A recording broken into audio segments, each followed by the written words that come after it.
آیت اللہ خامنئی کا نماز جنازہ ابھی تک ادا نہیں کیا گیا، ان کی تدفین کا عمل نہیں ہوا، اور اس کے پیچھے وجہ یہ ہے کہ ایرانی انٹیلیجنس کے پاس اس بات کی اطلاع ہے کہ ان کے نماز جنازہ کو نشانہ بنایا جا سکتا ہے، کیونکہ یہاں پہ کوئی اصول تو رہے نہیں جنگ کے۔ فیونرل کو بھی نشانہ بنایا جا سکتا ہے، کسی قسم کے کوئی ضابطے، کوئی قوانین تو اب ہے نہیں۔ جس کے پاس طاقت ہے وہ طاقت سے جواب دے رہا ہے، اور دشمن جہاں نظر آئے اس کو وہیں پہ مار دو۔ کسی قسم کا کوئی اصول نہیں ہے، کوئی ہسپتال، کوئی اسکول، کوئی ایمبولینس، کچھ بھی محفوظ نہیں ہے۔ اس وقت خوفناک بمباری ہو رہی ہے ایران میں، تو ایسے میں انہیں یہ انٹیلیجنس ملی کہ اگر آیت اللہ خامنئی کا نماز جنازہ پڑھایا گیا تو وہاں پہ فیملی کے لوگ بھی ہوں گے، وہاں پہ دوسرے اہم لوگ بھی آئیں گے، تو اس موقع پر نشانہ بنایا جا سکتا ہے، لہٰذا یہ تقریبات منسوخ کر دی گئی ہیں۔ اب یہ کیا کریں گے، کس طریقے سے کریں گے، ایرانین اس کے بارے میں کوئی انفارمیشن فی الحال نہیں ہے، لیکن ایران کے لیے اور بہت بڑے بڑے چیلنجز کھڑے ہو گئے ہیں۔ نمبر ایک تو یہ ہے کہ چین آف کمانڈ کو ایران کو اب برقرار رکھنا پڑے گا، کیونکہ امریکہ بڑے خوفناک اٹیک کر رہا ہے۔ اس کی ایک گواہی جو ہے وہ بی بی سی کی ایک رپورٹ بھی ہے۔ امریکہ ایران میں ہر اس چیز کو نشانہ بنا رہا ہے جو اسے نقصان پہنچا سکتی ہو۔ امریکہ کی حالیہ کارروائی کے ابتدائی 24 گھنٹوں میں، یہ پہلے 24 گھنٹوں میں ایران کے اوپر جتنے امریکہ نے بم مارے ہیں نا، یا جتنے حملے کیے ہیں، عراق کے اوپر جب امریکہ نے حملہ کیا تھا 2004 میں، جب صدام والا ایپیسوڈ ہوا تھا، تو اس وقت بھی اتنے حملے نہیں کیے گئے تھے، یہ اس سے دگنے ہیں۔ یہ نمبرز کے مطابق بی بی سی بتا رہا ہے کہ جتنا اٹیک اب کیا امریکہ نے اور اسرائیل نے، تب امریکہ نے نیٹو کے ساتھ مل کر عراق کے اوپر بھی اتنے حملے نہیں کیے تھے۔ ایران جو ہے وہ عراق سے کافی بڑا ملک ہے، تو پہلا جو بڑا چیلنج ایران کے لیے ہے وہ یہ ہے کہ چین آف کمانڈ کو کسی طرح برقرار رکھنا، کہ ملک جو ہے وہ ایک کنٹرول میں لائے، ایک سینٹرلائز سسٹم ہو جو پورے ملک کو کنٹرول کرے۔ ابھی تک انہوں نے حیرت انگیز طور پہ یہ کام کر کے دکھایا۔ مثال کے طور پہ خامنئی نے شہادت سے پہلے بہت سارے لوگوں کو یہ بتا دیا تھا کہ 2-2 3-3 لوگ، 4-4 لوگ اپنے نیچے مقرر کرو کہ اگر میں مارا جاؤں گا تو وہ کام کرے گا، وہ مارا جائے گا تو وہ کام کرے گا، اور وہ مارا جائے گا تو وہ کام کرے گا۔ تو اس طرح سے انہوں نے چین آف کمانڈ بنائی تھی، وہ سسٹم ابھی کام کر رہا ہے، لیکن یہ کب تک کام کرے گا، یہ ایران کا ایک بہت بڑا چیلنج ہے کہ ان کا سسٹم کولیپس نہ کرے، ان کی فوج بکھر نہ جائے، ان کے لوگ جو ہیں وہ ایک کمانڈ کے نیچے آئے اور کم سے کم ایک حکمت عملی کے ساتھ مل کر کوارڈینیشن کے ساتھ یہ ٹائم گزاریں۔ یہ بڑا مشکل ہے، بہت مشکل ہے۔ یہ جو لوگ سمجھتے ہیں اس کو، ان کو آئیڈیا ہے کہ یہ ایران کے لیے بہت بڑا چیلنج ہوگا۔ دوسرا، جو اندرونی غدار ہیں ان سے ان کو نمٹنا پڑے گا فوری طور پہ۔ بار بار انفارمیشن لیک ہوتی ہے، بار بار اسرائیل کو پتا چلتا ہے۔ اب اسرائیل جو ہے وہ کچھ خبریں چلا رہی جی ہم نے کیمرے ہیک کر لیے، یہ کر لیا، وہ کر لیا۔ نہیں، ہیومن انٹیلیجنس سب سے امپورٹنٹ جو ہوتی ہے وہ ہیومن انٹیلیجنس ہوتی ہے۔ ٹیکنالوجی بھی ہے لیکن ہیومن انٹیلیجنس بہت امپورٹنٹ ہے، اور اس کے بغیر ممکن نہیں ہوتا۔ تو جو اندر غدار ہیں ان سے بھی ان کو نمٹنا پڑے گا۔ پھر جو کردوں کے علاقے ہیں، ایران کا جو مغربی ایریا ہے، وہاں پہ ایران کو زیادہ توجہ دینی پڑے گی، کیونکہ امریکہ نے وہاں پہ صورتحال کو بھانپ لیا ہے۔ سی این این کی ایک رپورٹ کے مطابق اس میں دعویٰ کیا گیا ہے کہ امریکہ مغربی سائڈ سے ایران میں داخل ہونے کی کوشش کر سکتا ہے، اور اس کے لیے وہ کردوں کو سپورٹ کرے گا۔ وہاں بڑی خوفناک بمباری بھی کی ہے امریکہ نے اور اسرائیل نے، اور جو ایرانی فوج ہے ان کی پوسٹوں کو، ان کے ٹھکانوں کو وہاں پہ نشانہ بنایا، اور انہیں کافی نقصان پہنچایا ایران کا اس جگہ پہ۔ اور وہ کوشش کر رہے ہیں کہ یہاں سے کرد کھڑے ہو جائیں، ان کو ہتھیار دیے جائیں، جدید ہتھیار کردوں کو فراہم کیے جائیں، اور اس کے بعد یہاں سے ایک شورش پیدا کی جائے اور ادھر سے گھسنے کی کوشش کریں۔ لیکن یہ ترکی والی سائڈ ہے، یاد رکھیے گا۔ یہاں ترکی امریکہ کے ساتھ اگر کوآپریٹ کرے گا، یہی تو ایران کے جرنل نے یہ کل خبردار کیا تھا ترکی کو کہ آپ نے دشمن کا ساتھ نہیں دینا، ورنہ آج ہماری باری ہے تو کل آپ کی باری آ جائے گی، تو یہ باری باری سب کو ماریں گے۔ اب یہ وہاں سے لیکن 2 ہی ایریاز ہیں جہاں سے داخل ہوا جا سکتا ہے، ایک پاکستان سائیڈ ہے اور ایک ترکی سائیڈ ہے۔ تو ابھی دیکھتے ہیں اس کے اوپر کیا ہوتا ہے، ہم بعد میں بات کریں گے۔ بہرحال یہ کردوں والا جو ایریا ہے یہاں پہ کافی احتیاط کرنی پڑے گی ایران کو۔ عرب ممالک کو کسی نہ کسی طرح ایران کو انگیج کر کے رکھنا پڑے گا۔ دیکھیں، ایران نے کسی ایک بھی عرب کو ابھی تک قتل نہیں کیا، اتنے میزائل مارے، اتنے ڈرون مارے، لیکن ان کی کوشش ہے صرف امریکنز کو نقصان پہنچے۔ وہ اپنی انٹیلیجنس کی بنیاد کے اوپر، اور جو رشیا اور چائنا اس کی سیٹلائٹ میں مدد کرتے ہیں اس کی بنیاد کے اوپر، ایران جو اٹیک کرتا ہے اس میں وہ کوشش کرتا ہے کہ عربوں کو نقصان نہ ہو، عرب کے جو شہری ہیں یا ان کا اپنا کوئی ذاتی نقصان نہ ہو۔ وہ صرف امریکن جو ٹارگٹس ہیں وہاں پہ ان کے اوپر حملے کر رہا ہے۔ عربوں کو انگیج کر کے رکھنا پڑے گا۔ لیکن ابھی کوئی ایسی خبر نہیں آئی کہ ایرانی سفیر کو طلب کر لیا گیا، وہاں پہ بلا کے کوئی وہ وارننگ تو جاری کر رہے ہیں بار بار عرب ممالک، حملوں کو روکنے کے لیے انٹرسپٹرز بھی استعمال کر رہے ہیں، لیکن جوابی حملہ ایران کے اوپر نہیں کیا. تو ایران کو یہ کسی نہ کسی طرح مینج کرنا ہوگا کہ جو خلیجی ممالک ہیں ان کے ساتھ زیادہ بگاڑ پیدا نہ ہو. پھر جو میزائل اور ڈرون سائٹس ہیں ایران کی، جو خفیہ ہیں، جن کے بارے میں امریکہ کو پتہ نہیں ہے، انہیں چلانے کا نظام اور امریکی اور اسرائیلی حملوں سے ان کو مکمل طور پہ محفوظ رکھنا ہوگا کہ یہ ڈرون کہاں پہنچانے ہیں، کہاں سے چلانے ہیں، یہ میزائل کہاں پہنچانے ہیں، کہاں سے چلانے ہیں، سب کو خفیہ انہیں رکھنا پڑے گا لمبے عرصے تک جب تک یہ لڑائی چل رہی ہے. اور جو پروڈکشن ہے ان کی ڈرونز کی اور میزائلوں کی، وہ ایران کو برقرار رکھنی پڑے گی. یہ بہت بڑا چیلنج ہے ایران کے لیے. پھر خوراک اور ہتھیاروں کے جو ذخائر ہیں ان کو بھی مستحکم رکھنا پڑے گا. یہ ہیں وہ بڑے چیلنجز جن کا ایران کو سامنا ہے. لمبے عرصے تک یہ سارا کچھ کرنا بہت مشکل ہے، ناممکن جیسی چیزوں میں سے ہے، لیکن ایران نے ابھی تک کر کے دکھایا ہے. امریکہ نے، میں نے آپ کو بتایا کہ بہت بدترین بمباری کی ہے ایران کے اوپر، اور وہ لگاتار کر رہے ہیں، جگہ جگہ اپنے ٹارگٹ اچیو کر رہے ہیں. ایسا نہیں ہے کہ ایران کو نقصان نہیں ہو رہا. ایران کے بہت سارے شہروں میں، لگ بھگ ایران کے 24-25 صوبے ہیں جو متاثر ہو چکے ہیں، اور بہت دور تک امریکن جا کے اٹیک کر رہے ہیں، اسرائیلی جا کے اٹیک کر رہے ہیں. کیونکہ دیکھو جو ایئر ڈیفنس ہے وہ ایران کے پاس نہیں ہے، اور وہ کمپرومائز ہو چکی ہے. وہاں پہ امریکن اور اسرائیلی طیارے آتے ہیں اور حملے کرتے ہیں. لیکن ابھی کچھ انسیڈنٹ ہوئے، میں آپ کو بتاتا ہوں ایران نے کیا کیا گزشتہ 24-48 گھنٹوں میں. ایرانی دعویٰ ہے کہ انہوں نے 20 ڈرونز اور 3 میزائلوں کو استعمال کیا، اور بحرین میں امریکی اڈے کی مرکزی کمانڈ کی عمارت کو اور جنرل سٹاف ہیڈ کوارٹر کو تباہ کر دیا اور اسے مکمل طور پہ ناکارہ کر دیا. اور اس کے بعد جناب وہ بتا رہے ہیں کہ 73 میزائلوں کی مدد سے اور 91 ڈرونز کی مدد سے بحرین میں لگے ہوئے امریکی ایئر ڈیفنس سسٹم کو ایران نے تباہ کر دیا. اب یہ بہت بڑے بڑے دعوے ہیں، یہ امریکہ کے بہت بڑے نقصانات ہیں.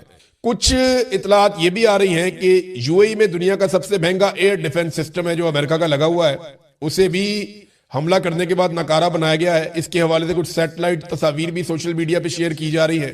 پھر ایک امریکی F-35 طیارہ گر کر تباہ ہوا ہے ایران میں.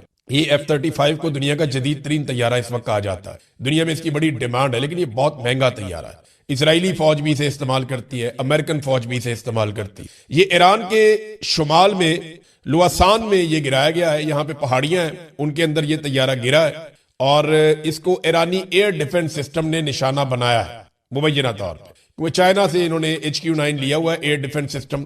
تو دعویٰ یہ کیا جا رہا ہے کہ شاید اس کے ذریعے سے گرایا گیا ہے، اور پائلٹ جو ہے اس کو پہاڑوں میں تلاش کیا جا رہا ہے کہ اس کے جو پائلٹ ہے F-35 کا وہ کدھر ہے جی، اس کو ڈھونڈو. اب دیکھتے ہیں کہ یہ پائلٹ ایران کے ہتھے لگتا ہے نہیں لگتا، کیا ہوتا ہے. امریکہ کے 7 ریڈار سسٹم مکمل طور پہ تباہ ہوئے ہیں. اس حوالے سے جو خبر ہے وہ میں آپ کو اس کی تفصیل بتا دیتا ہوں. امریکی اخبار نیو یارک ٹائم نے دعویٰ کیا ہے کہ ایران نے مشرق وسطیٰ میں امریکہ کے 7 ریڈار سسٹم تباہ کر دیے ہیں. اسی اخبار کے مطابق، نیو یارک ٹائم کے مطابق، سیٹلائٹ تصاویر سے امریکی تنصیبات کی تباہی کی تصدیق ہو گئی ہے. ایران نے امریکی فوج کا کمیونیکیشن سسٹم تباہ کرنے کی کوشش کی ہے. قطر، بحرین، کویت، سعودی عرب اور متحدہ عرب امارات میں امریکی تنصیبات کو نشانہ بنایا گیا ہے. اخبار کے مطابق سینٹ کام کے ترجمان نے اس حوالے سے بات کرنے سے انکار کیا ہے، گریز کیا ہے. تاہم بحرین میں امریکہ کا سب سے بڑا ریڈار سسٹم تباہ ہو گیا ہے، یہاں پہ بھی تصدیق ہو رہی ہے. بحرین میں امریکی ریڈار سسٹم نیول آپریشن کی نگرانی کرتا تھا.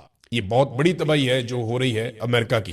اس میں نا CNN بہت خوفناک رپورٹنگ کر رہا ہے. دیکھیں CNN ویسے بھی ٹرمپ کے خلاف ہے، فاکس نیوز ٹرمپ کے حق میں ہے، تو ٹرمپ عام طور پہ CNN کو نشانہ بھی بناتے رہتے ہیں. تو CNN اب بدلہ لے رہا ہے، وہ بتا رہا ہے ہر چیز کھل کے. تو CNN نے جو رپورٹنگ کی ہے وہ ڈونلڈ ٹرمپ کے لیے مسائل پیدا کر رہی ہے امریکہ میں. وہ سیٹلائٹ تصویریں دکھا رہے ہیں، وہ بار بار دکھا رہے ہیں جناب یہ دیکھیں جگہ پہلے ٹھیک ہوتی تھی، یہ دیکھیں اب تباہ ہو گئی. تو CNN ثبوتوں کے ساتھ ڈونلڈ ٹرمپ کی منجی امریکہ میں ٹھوک رہا ہے. اب 9 اڈوں پر حملے کیے گئے ہیں CNN کے مطابق، اور انہیں تباہ کیا گیا ہے. یہ امریکہ کے مختلف ممالک میں اڈے ہیں، اور اس پہ انہوں نے ایک رپورٹ بھی جاری کی ہے. پھر انہوں نے بتایا کہ بحرین میں سیٹلائٹ کمیونیکیشن ٹرمینل ہٹ ہو گیا ہے. اس کی انہوں نے ویڈیوز بھی دکھائی کہ جناب یہ امریکی ہیلی کاپٹر بھی تباہ ہو گئے وہاں پہ ایک جگہ پہ، اسی ایک اڈے کے اندر. اور کم از کم 5 سیٹلائٹ کمیونیکیشن ٹرمینل امریکہ کے تباہ ہو گئے ہیں. اس میں نا میں آپ کو ایک آڈیو سناتا ہوں CNN کی، یہ جو ڈاکومنٹری انہوں نے بنائی ہے یہ بڑی انٹرسٹنگ ہے. آپ یہ سنیں گے، یہ چند سیکنڈ میں آپ کو پتا چلے گا کہ ایکچولی ان کے ساتھ ہوا کیا ہے. یہ سنیے ناظرین. At least 9 US military positions have been hit in less than 48 hours. These are relatively close targets. They're much nearer to Iran than its usual target, Israel. وہ کہہ رہے ہیں جی 9 سائٹس کو نشانہ بنا دیا اور 48 گھنٹوں کے اندر ایران نے، اور اسرائیل کے اوپر ایران الگ سے اٹیکس کر رہا ہے. اب امریکہ کے اندر کیا ہو رہا ہے؟ امریکہ کے اندر بریفنگ دی گئی ہے امریکہ کے کانگریس مین کو، سینیٹرز کو، وہ سر پکڑ کے بیٹھ گئے ہیں کہ بریفنگ کے اندر ان کو سمجھ ہی نہیں آئی۔ بریفنگ سے نکلنے والے لوگوں نے کیا کہا ذرا یہ سنیے۔ سب سے پہلے یہ وومن کانگریس مین ہے ملانی، یہ کہتی ہیں جی کہ میں ابھی ایک جنگ سے متعلق بریفنگ سے نکلی ہوں، ٹرمپ انتظامیہ سے میرا سوال تھا کیا انہوں نے کبھی امریکی آئین کو پڑھا ہے؟ ٹرمپ حکومت یہ تک واضح نہیں کر سکی کہ وہ ایران کے ساتھ جنگ میں کیوں ہے، جنگ کے بعد کا منصوبہ کیا ہے یا اس کی قانونی بنیاد کیا ہے، انہیں بالکل کوئی اندازہ نہیں کہ کیا ہو رہا ہے۔ یہ تو جناب ایک سینیٹر نے کہا۔ ایک اور خاتون سینیٹر ہیں ایلزابتھ وارن، انہوں نے کہا کہ میں ابھی ایران کے حوالے سے ایک اہم میٹنگ سے آ رہی ہوں، امریکی باشندے ٹھیک پریشان ہو رہے ہیں، ٹرمپ کو کچھ سمجھ نہیں آ رہی کہ اس نے اس غیر قانونی جنگ میں بلا وجہ امریکہ کو کیوں دھکیل دیا ہے اور اب اس عذاب کو ختم کیسے کرے گا۔ یہ جناب ایک اور سینیٹر کا سٹیٹمنٹ ہے۔ سینیٹر کرس مرفی، ان کا بھی سٹیٹمنٹ ہے، انہوں نے کہا مجھے جو بریفنگ دی گئی ہے اس میں بتایا گیا کہ ایران کے ڈرون کا ہمارے پاس کوئی حل نہیں ہے، اس کا مطلب یہ ہے کہ اس جنگ میں مزید امریکن اپنی جانیں دیں گے، ہم اس غیر آئینی اور غیر قانونی جنگ پر سینٹ میں بحث کر کے ہمیں ووٹنگ کروانی چاہیے۔ یہ تو ڈونلڈ ٹرمپ کے لیے بڑا مسئلہ بن جائے گا اگر وہاں پہ ووٹنگ ہو جاتی ہے تو۔ چک سکمر، یہ ایک اور جناب اقلیتی رہنما ہے سینٹ کے اندر، ایک اور سینیٹر ہیں، اب یہ کہتے ہیں میں انٹیلیجنس بریفنگ سے پہلے کی نسبت اب زیادہ تشویش کے ساتھ باہر نکلا ہوں، میں مطمئن نہیں ہوا، اگر جنگ کے حق میں مقدمہ مضبوط ہوتا تو اس کی وجہ ایک جیسی اور واضح ہوتی، لیکن یہاں تو ہر گھنٹے جنگ کا جواز ہی بدل رہا ہے، کبھی رجیم چینج، کبھی جوہری ہتھیار، کبھی میزائل، کبھی دفاع، کبھی پیشگی حملہ۔ آخر اصل وجہ کیا ہے؟ جب جواز بار بار تبدیل ہو تو اس کا مطلب ہے کہ کوئی واضح حکمت عملی موجود نہیں ہے، یہاں کوئی حکمت عملی نظر نہیں آ رہی ہے۔ جناب یہ صورتحال ہے امریکہ کے اندر اور لگاتار تنقید ہو رہی ہے۔ تو ناظرین یہ صورتحال ہے امریکہ کے اندر، امریکن اپنے سینیٹرز کو اور کانگریس مین کو مطمئن نہیں کر پا رہے، امریکن حکومت کے پاس کوئی جواب نہیں ہے، کوئی آئینی اور قانونی جواز نہیں ہے۔ لیکن ڈونلڈ ٹرمپ کے ساتھ ہوا کیا؟ مادورو کو اٹھانے کے بعد ڈونلڈ ٹرمپ کا کانفیڈنس بہت بڑھ گیا کہ ہم کسی ملک میں جائیں گے وہاں کی قیادت کو بھی اٹھا لیں گے۔ ڈونلڈ ٹرمپ کا اعتماد بڑھتا جا رہا تھا، شہباز شریف جیسے لوگ ان کی پالش کر رہے تھے اور اس کی وجہ سے ڈونلڈ ٹرمپ کو لگا کہ وہ جو کر سکتے ہیں وہ کوئی نہیں کر سکتا اور وہ بہت طاقتور ہے۔ اس کے بعد جس طرح انہوں نے بورڈ آف پیس بنایا اس سے ان کا کانفیڈنس اور بڑھ گیا، تو نیتن یاہو نے چڑھا کے ڈونلڈ ٹرمپ کو ایران سے لڑوا دیا اور اب ڈونلڈ ٹرمپ ایک ایسی لڑائی میں پھنس گیا جس کی وجہ سے مڈل ایسٹ میں امریکہ کے تقریباً تمام اڈے متاثر ہو گئے اور امریکنز کا وہاں رہنا مشکل ہو گیا اور پوری کی پوری دنیا سٹک ہو گئی، اور اس کا کوئی جواب ڈونلڈ ٹرمپ کے پاس اس وقت نہیں ہے۔ جہاں ایران کے لیے بہت بڑے بڑے چیلنجز ہیں وہاں ڈونلڈ ٹرمپ بھی بہت بری طرح پھنس گیا ہے اور اب بچنے کا رستہ صرف ایک ہی ہے کہ آپ کو پیچھے ہٹنا پڑے گا یا کامیابی ثابت کرنی پڑے گی، اور کوئی رستہ نہیں ہے۔ ناظرین آبنائے ہرمز ابھی تک بند ہے، صرف وہاں سے چین کا تیل جا رہا ہے اور کسی کا نہیں جا رہا، اور چین کا تیل اس لیے جا رہا ہے کہ چائنا سب سے بڑا خریدار ہے ایران کے تیل کا بھی۔ ایران اپنا 90% تیل لگ بھگ چائنا کو بیچتا ہے اور چائنا $400 ارب کی انویسٹمنٹ ایران کے اندر کرنے کا ارادہ بھی رکھتا ہے۔ امریکہ کے اربوں ڈالر خلیج کے اندر ڈوب رہے ہیں جبکہ خلیجی ممالک کا بھی بہت پیسہ ضائع ہو رہا ہے۔ اس وقت تک کی اطلاع کے مطابق جو خلیجی ممالک کے انٹرسپٹرز ہیں وہ ختم ہو رہے ہیں، اور ایک رپورٹ آئی ہے دا اکانومسٹ کی، وہ رپورٹ یہ بتا رہی ہے کہ خلیجی ممالک جس تیزی سے انٹرسپٹرز کو استعمال کر رہے ہیں اتنی تیزی سے امریکہ بنا بھی نہیں سکتا۔ وہ ایک دن میں اتنے میزائل داغ رہے ہیں خلیجی ممالک صرف حملوں کو روکنے کے لیے جتنے میزائل امریکہ ایک مہینے میں نہیں بنا سکتا۔ تو یہ استعمال جو ہے یہ قلت پیدا کر دے گا انٹرسپٹرز کی، اور اس کے بعد یہ موجود نہیں ہوں گے۔ جب یہ ختم ہو جائیں گے تو پھر ایران کے پاس زیادہ فری ہینڈ ہوگا، اور ایران یہ کہہ رہا ہے کہ اس نے اپنے بہترین ہتھیار کو اس لیے بچا کر رکھا ہے کہ جب انٹرسپٹرز ختم ہو جائیں گے تب وہ ان ہتھیاروں کا استعمال کرے گا۔ اب ناظرین تھوڑا سا آپ کو بتاتے ہیں کہ یورپ کیا کر رہا ہے۔ یورپ میں کم سے کم 3 ملک ابھی تک کھڑے ہو گئے ہیں ڈونلڈ ٹرمپ کے خلاف۔ سب سے پہلے اسپین کے وزیر اعظم کھڑے ہوئے، انہوں نے سٹیٹمنٹ دیا کہ جنگ ہی غلط ہے، یہ غیر قانونی غیر آئینی جنگ ہے، اور نیتن یاہو کے خلاف انہوں نے سٹیٹمنٹ بھی دیا، انہوں نے کہا نیتن یاہو جو ہے یہ قاتل ہے غزہ کے بچوں کا اور یہ جنگی مجرم ہے اور ہم ایسی چیز کا حصہ نہیں بن سکتے، اور انہوں نے اپنے اڈے دینے سے بھی انکار کر دیا۔ ڈونلڈ ٹرمپ نے بعد میں دھمکی دی جناب ہم جب چاہیں گے استعمال کر لیں گے، ہمیں کوئی نہیں روک سکتا، اور تجارتی پابندیاں بھی لگا دی اسپین کے اوپر۔ تو اسپین کے وزیر اعظم نے دوبارہ جواب دیا، انہوں نے کہا ہم اپنا معاملہ دیکھ لیں گے، یورپی یونین کے ساتھ امریکہ اپنے معاہدوں کی پاسداری کرے۔ تو اسپین تو ڈٹ کے کھڑا ہو گیا مضبوطی کے ساتھ. دوسری طرف جو فرانسیسی صدر میکرون ہے انہوں نے بھی اس لڑائی کی مخالفت کر دی ہے. وہ بھی سامنے آ کر کھڑے ہو گئے ہیں کہ جناب یہ لڑائی ٹھیک نہیں ہو رہی اور اس لڑائی کو کوئی جواز فراہم نہیں کیا جا سکتا. اس کے علاوہ سربیا کے صدر نے بھی کہا ہے کہ یہ جو اقدامات کیے گئے ہیں ان سے دنیا جہنم بن جائے گی اگر ہوش کے ناخن نہ لیے گئے تو یہ کم سے کم 3 لوگ کھڑے ہو گئے ہیں اور آہستہ آہستہ ایسا لگتا ہے کہ یورپ امریکہ کے اس ایڈونچر کے خلاف کھڑا ہو جائے گا. اور نیتن یاہو نے امریکہ کو پھنسا دیا ایک دلدل کے اندر. امریکہ میں بے شمار لوگ اب یہ بات کر رہے ہیں, عوام یہ بات کر رہی ہے, سیاستدان یہ بات کر رہے ہیں, ان کا میڈیا یہ بات کر رہا ہے, ان کے ایکٹیوسٹ یہ بات کر رہے ہیں کہ امریکہ کو نیتن یاہو نے کنٹرول کیا اور پھنسا دیا اور ڈونلڈ ٹرمپ ایک ایسے جال میں پھنس گئے ہیں جہاں پہ اب کوئی جواب نہیں ہے. ناظرین ذرا پاکستان کی صورتحال آپ کے ساتھ شیئر کر دیتے ہیں. پاکستان میں گیس اور پیٹرول کے ذخائر جو ہے وہ بڑے محدود ہوتے ہیں, یہ بات آپ ذہن میں رکھیے گا. ہمارے پاس کوئی بہت بڑا سٹوریج کا ذریعہ نہیں ہے, ہمارے پاس کوئی اتنے بڑے بڑے ٹینکرز نہیں ہے کہ ہم 2 مہینے 4 مہینے کے اپنے ذخائر جمع کر دیں. دیکھیں چین کے پاس یہ کیپیسٹی ہے, وہ 1 سال کے بھی ذخائر پیٹرولیم کے جمع کر سکتا ہے اور پورا ملک اس کا چل سکتا ہے, لیکن پاکستان کے پاس یہ کیپیسٹی نہیں ہے. تو پاکستان چند دن کا ذخیرہ ہوتا ہے پاکستان کے پاس. تو اب آئل اور گیس یعنی تیل اور گیس کے مسائل پاکستان میں پیدا ہو رہے ہیں. حالانکہ جو پاکستان کے فائنانس منسٹر ہیں انہوں نے کوشش کی عوام کو یقین دلانے کی کہ نہیں سب ٹھیک ہو جائے گا, لیکن ایک تذبذب پیدا ہو گیا, بے چینی ہے لوگوں میں, کیونکہ آبنائے حرمت بند ہے اور پاکستان کا انحصار خلیجی ممالک کے اوپر ہوتا ہے اپنی انرجی کی ضروریات پوری کرنے کے لیے. تو اس کی وجہ سے اب اقدامات لینے پڑیں گے. اور ایک چیز اور ہے, پاکستان تحریک انصاف نے اس قومی سلامتی کی میٹنگ کے اندر حکومت کے ساتھ بیٹھنے سے انکار کر دیا جو حکومت نے بلائی تھی. یعنی اس کے اندر حکومت نے کہا جی ہم کوششیں کر رہے ہیں, کچھ ایران کے بارے میں بتایا, کچھ افغانستان کے بارے میں بتایا, لیکن پاکستان تحریک انصاف اس میں گئی نہیں. تحریک انصاف اس میں کیوں نہیں گئی اس کا موقف آپ کو میں بتا دیتا ہوں. تحریک انصاف نے کہا کہ ہمارا واضح موقف ہے, بریفنگ پارلیمنٹ کے اندر ہونی چاہیے, یہ وزیر اعظم ہاؤس کے اندر بلا کے آپ سلیکٹو بریفنگ نہ کریں.